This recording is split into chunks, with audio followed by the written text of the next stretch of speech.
പഞ്ചായത്തിൽ ഭിന്നശേഷി കലോത്സവം സംഘടിപ്പിച്ചു. ഉണർവ് എന്ന പേരിലാണ് പരിപാടി സംഘടിപ്പിച്ചത്. രായമംഗലം ഗ്രാമപഞ്ചായത്ത് 2023-24 വാർഷിക പദ്ധതിയിൽ ഉൾപ്പെടുത്തി നടത്തിയ ഭിന്നശേഷി കലോത്സവത്തിൽ പഞ്ചായത്തിലെ വിവിധ വാർഡുകളിൽ നിന്ന് നിരവധി പേർ പങ്കെടുത്തു. ശാരീരികവും മാനസികവുമായുള്ള വെല്ലുവിളികൾ നേരിടുന്നവരെ ചേർത്ത് പിടിച്ച് അവർക്ക് മാനസിക ഉല്ലാസം നൽകുകയാണ് ഉണർവ് എന്ന പരിപാടിയിലൂടെ ലക്ഷ്യം വെച്ചത്. പഞ്ചായത്ത് പ്രസിഡന്റ് NP അജിത് കുമാർ അധ്യക്ഷത വഹിച്ച ചടങ്ങിൽ block panchayat president AT Ajith Kumar ഉദ്ഘാടന കർമ്മം നിർവഹിച്ചു. പഞ്ചായത്ത് വൈസ് പ്രസിഡന്റ് ദീപ ജോയി സ്വാഗതം പറഞ്ഞു. ക്ഷേമകാര്യ standing committee chairperson Smitha Anilkumar, ആരോഗ്യ വിദ്യാഭ്യാസ standing committee chairman Rajeev Biju, ward മെമ്പർമാരായ ജോയി പൂണേലി, മാത്യു ജോസ് തരകൻ, ഷെബിൻ കുര്യൻ പോൾ, വിജയ് പ്രകാശ്, ടിൻസി ബാബു തുടങ്ങി നിരവധി പേർ പങ്കെടുത്തു.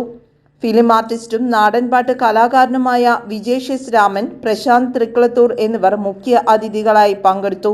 ശേഷം കുട്ടികളുടെ വിവിധ കലാപരിപാടികളും നടന്നു. നമുക്ക് കഴിഞ്ഞ വർഷം പല തിരക്കുകളോട് തന്നെ ഒരു കലോത്സവം നമുക്ക് നടത്താൻ സാധിച്ചില്ല. പക്ഷേ പെട്സിന്റെ ഭാഗമായിട്ട് വിവിധ പരിപാടികൾ നമ്മൾ സംഘടിപ്പിക്കുകയുണ്ടായി. പഞ്ചായത്ത് തലത്തിൽ നമുക്ക് അങ്ങനെ നടത്താൻ കഴിഞ്ഞില്ല. ഈ വർഷം ഇപ്പോൾ വൈകിയാണ് നമ്മൾ ഈ കാര്യം തീരുമാനിച്ച് ഇന്നിപ്പോൾ നടപ്പിലാക്കുന്നത്.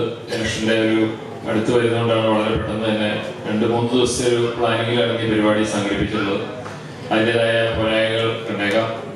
എന്നിരുന്നാൽ കൂടി എത്തിച്ചേർന്നുള്ള എല്ലാവരും ചേർന്ന് ഇന്ന് വൈകിട്ട് വരെ ഈ ആഘോഷ പരിപാടികൾ ഒരു വലിയ പരിപാടിയേക്ക് മാറ്റുക എന്നുള്ളതാണ് നമുക്ക് ചെയ്യാനുള്ള പ്രധാന കാര്യം.